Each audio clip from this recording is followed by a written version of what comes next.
Okay, thank you, Lashonda, for that introduction. Um, I'm going to introduce my segment, and it's called Breaking It Down. And what I'm going to do on my segment is break down some of the social things that happen within our society and society as a whole that affects us as individuals. Um, so, my name is Verlis Page. For those who don't know me, I go by D. D is my middle name. That's been my nickname throughout um, growing up here in Fresno. I want to talk about understanding the foundations of American politics, and specifically the two main parties. And even though we have multiple parties, okay, there's the Green Party, there's the Libertarian Party, there's so many other parties. I'm going to focus more on the Democratic and Republican Party, okay, because those are the two primary parties that influence our politics and has created a polarity within our nation right now. Because right now we are deeply divided through political means. So, welcome to this exploration of American politics, where we will delve into ideological divides and racial dynamics shaping the nation's policies.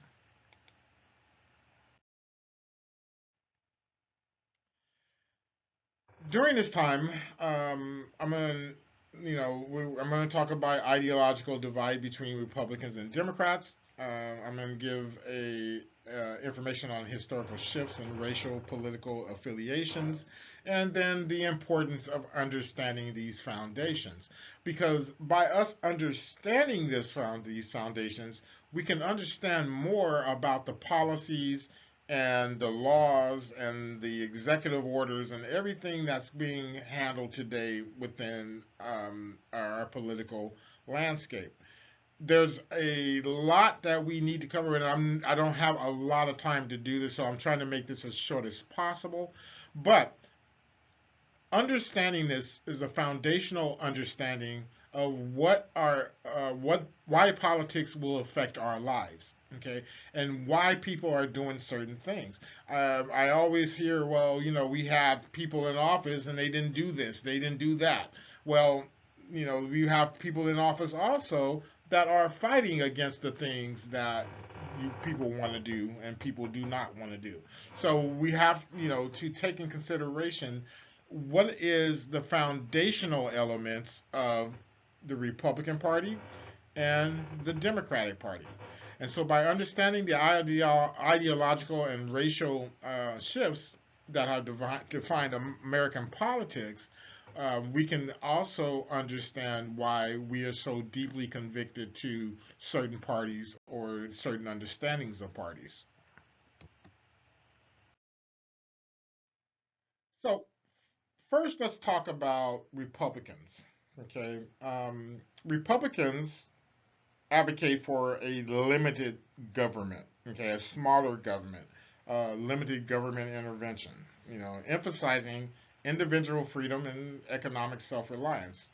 What that means is that we have the ability to be responsible for our own lives economically, financially, and so on.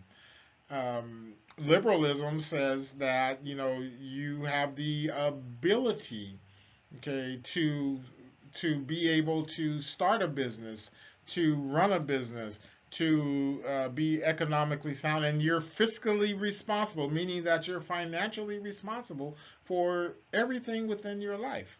Okay, that is a good thing.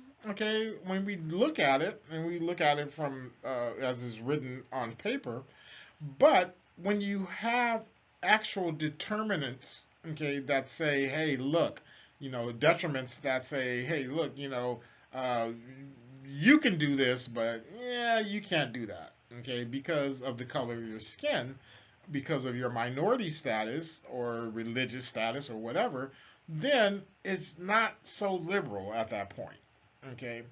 Um,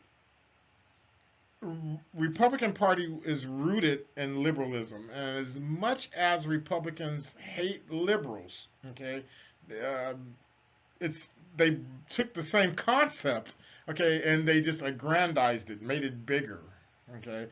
Um, the historical alignment with economic self-reliance means that historically the Republicans said, "Hey, you know what? If you can be reliant on yourself to be economically feasible," and that, like I said, that doesn't work for everybody in society. Okay,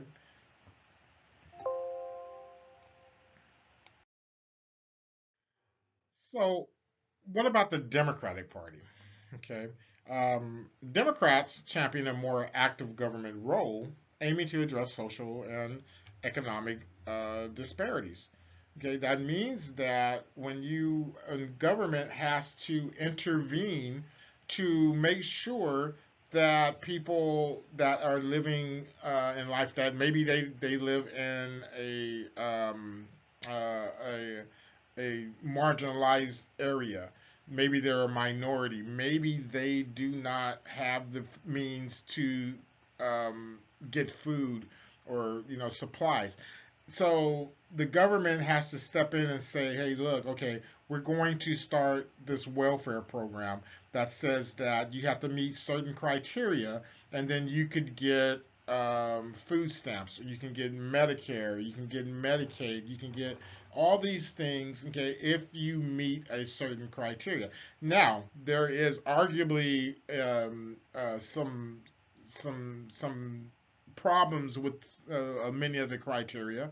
There are some problems with many of the programs, but for the most part, okay, Democrats have championed that society needs government assistance in order for us to survive in our society.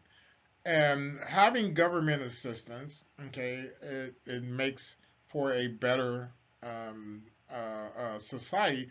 Whereas in sociology, it's called conflict theory, and conflict theory says that when there's a competition for resources, deviance will ensue, meaning that when people are competing for food and money and respect and and just basic living, that people who don't have it may end up becoming deviant to try to get it, and those who do have it may still become deviant in trying to keep it. So Democratic, support for big government does support the little man. Okay, from the way it's written, there's an active government role in addressing the inequalities that exist within our society. Um, the New Deal era was a turning point, meaning that the New Deal was the period of industrial revolution where we were building bridges and roads, and more jobs were abundant because we were creating all these things.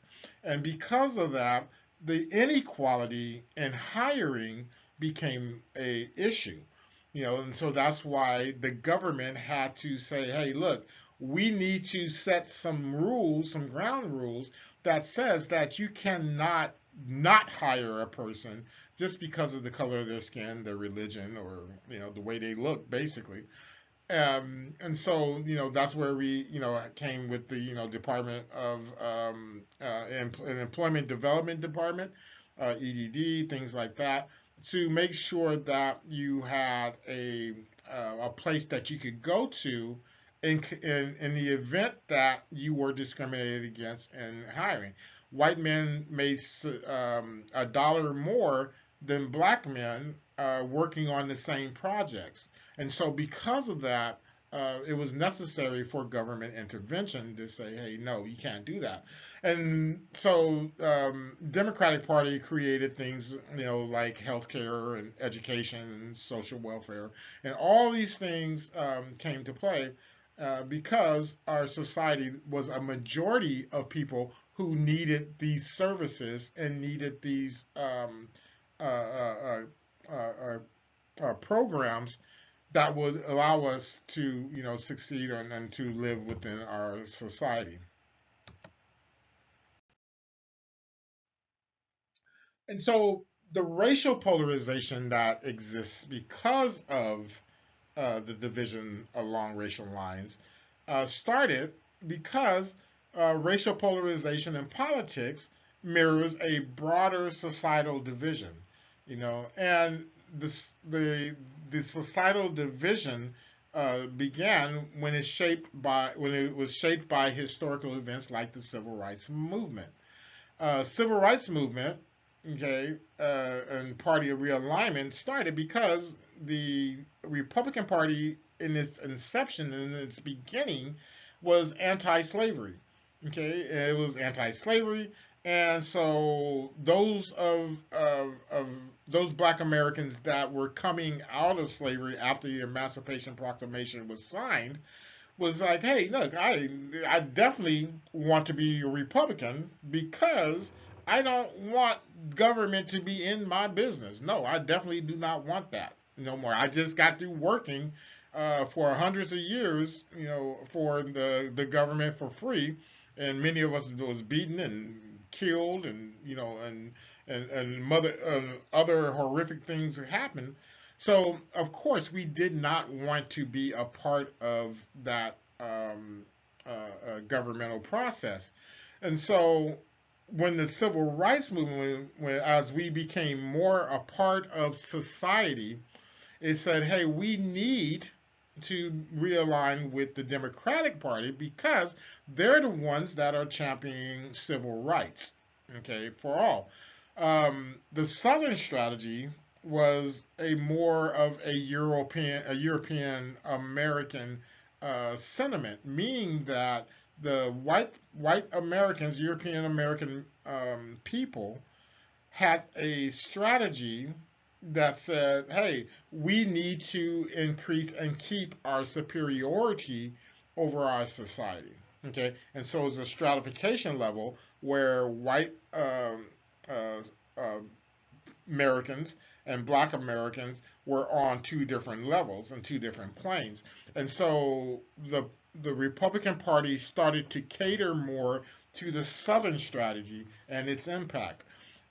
Systemic inequalities reflected in their political affiliations, meaning that there are a lot of things that supported within their that supported the way people thought about things based off of race. Okay, that's called your social habitus. Your social habitus in sociology means that a habitus is the way you view society based off of all the things, all the factors that contribute to your view of society, such as your family structure, the way you interact with social institutions such as school, such as policing, law, and so on, and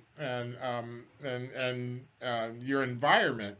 Those are all part of your social habitus that have created your understanding or your view of society.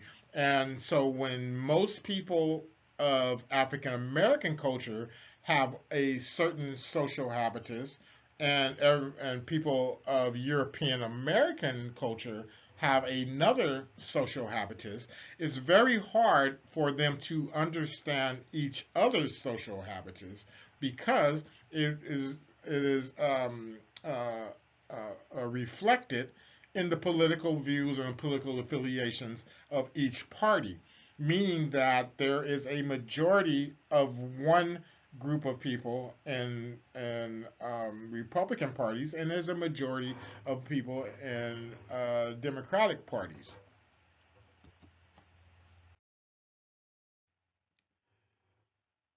So when we look at Black Americans' political alignment, it shifted due to economic and social factors culminating in the civil rights movement. Initial support for anti-slavery Republican principles were the catalyst for Black people to be a part of the Republican Party. the Great Migration, and that was the migration where many people, many Black Americans and minorities, but mostly Black Americans, left the South to come west, looking for job work and to escape Jim Crow. Um, when we had the New Deal era, it created that shift in our American politics, where we said, okay, now we're going to be a part of something that is inclusive of who we are and it includes our existence. Not to say that out here in California there were, it was absolutely no Jim Crow type laws. It was plenty of it going on in California. However, it wasn't as vicious as it was in the southern states. It was still bad, but we did not have the issues of lynching and things like that that was so abundant in those southern states. Okay, it still happened. Don't get me wrong, it still happened, but it was not a normality.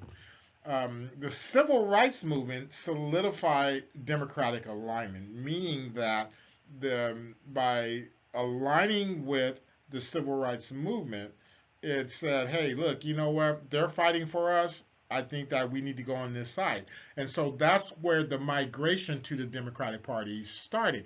Now, of course, there's going to be argument about, well, the Democrats ain't done nothing. Malcolm X once said that, Democrats were like foxes, you know. Liberalism was like, the white liberal was like foxes, and the white conservative was like wolves. And they both are predatory, okay, in nature. So I, I understand that premise.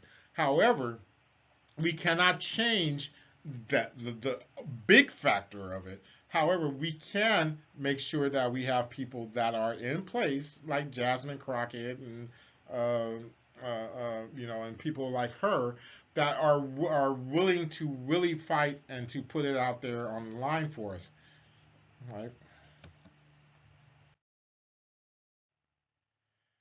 Okay, the sociological implications is the bigger picture, and in sociology we think of we deal with the bigger picture.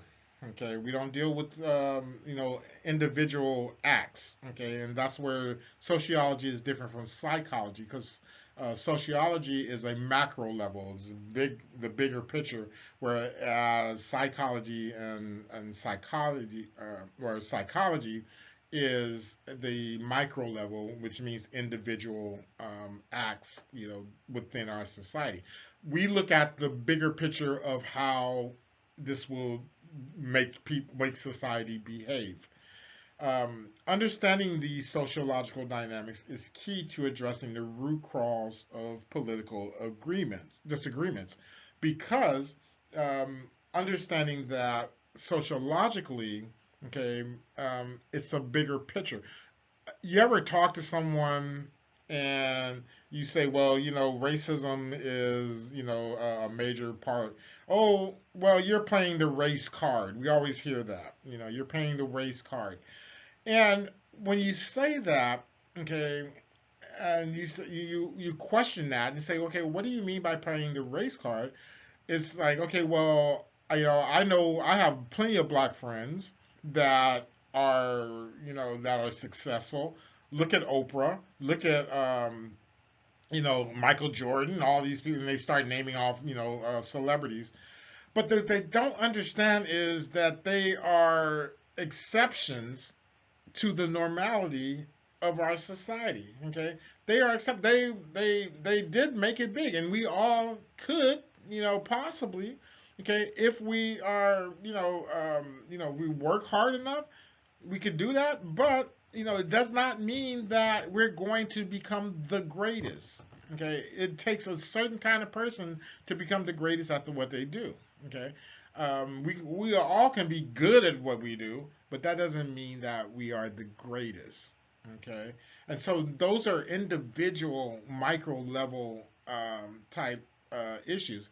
I grew up with I had a black friend growing up. Okay, the fact that you can minimize and you can count your black friends, okay, says a lot about your understanding of racial polarity, within our society.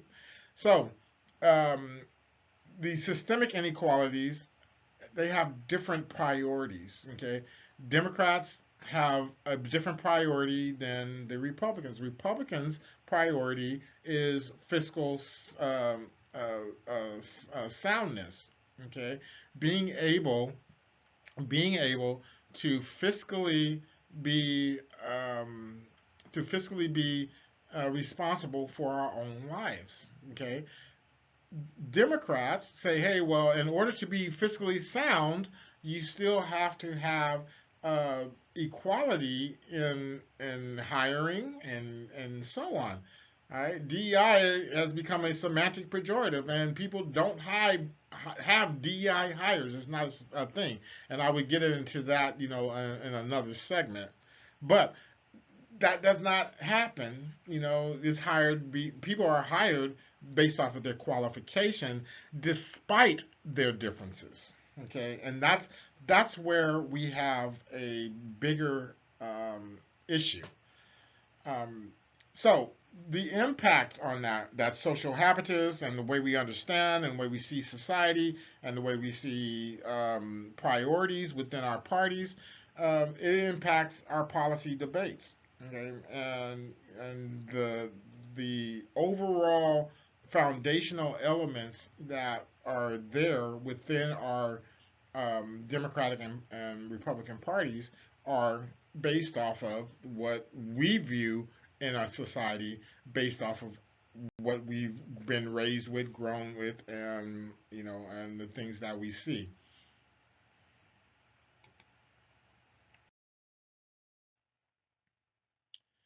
So, for more sociological discussions, you can join me on Fridays at the Vision View Professional Development Center, 4974 East Clinton Way in Fresno. And you can scan here for a copy of our monthly newsletter. And if you are a viewer of the Let's Talk show, you can attend Friday classes at no charge, even if you are under 55.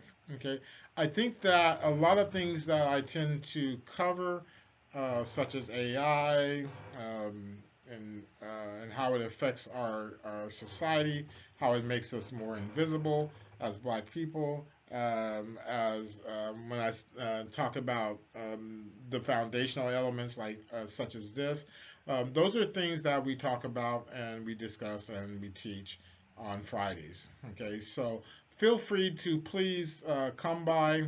Just mention that you saw this on the Let's Talk show, and your entry is absolutely paid for.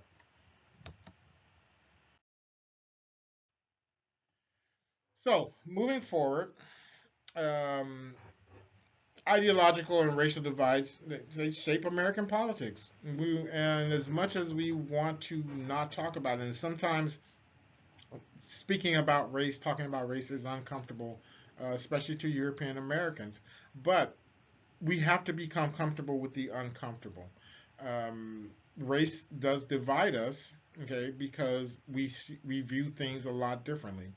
The historical context provides insights into contemporary issues, okay, meaning that when we look at where we've been, we can honestly see where we are going.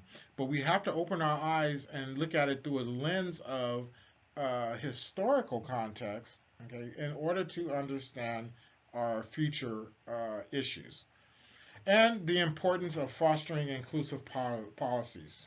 Okay, we need to be inclusive with everyone. Remember, diversity is being invited to the party. Inclusion is being asked to dance. And so what that means is if hiring a person uh, just for the color of their skin, you know, that does create diversity. But when you want a more inclusive environment, you're going to hire them because of what they know and what they can provide and what they can contribute to the team. Okay, so let's make sure that we all get together and become inclusive. And this is my segment of breaking it down. I hope I broke it down to you. Okay. If you have any questions, please feel free to contact the Let's Talk Show. And thank you.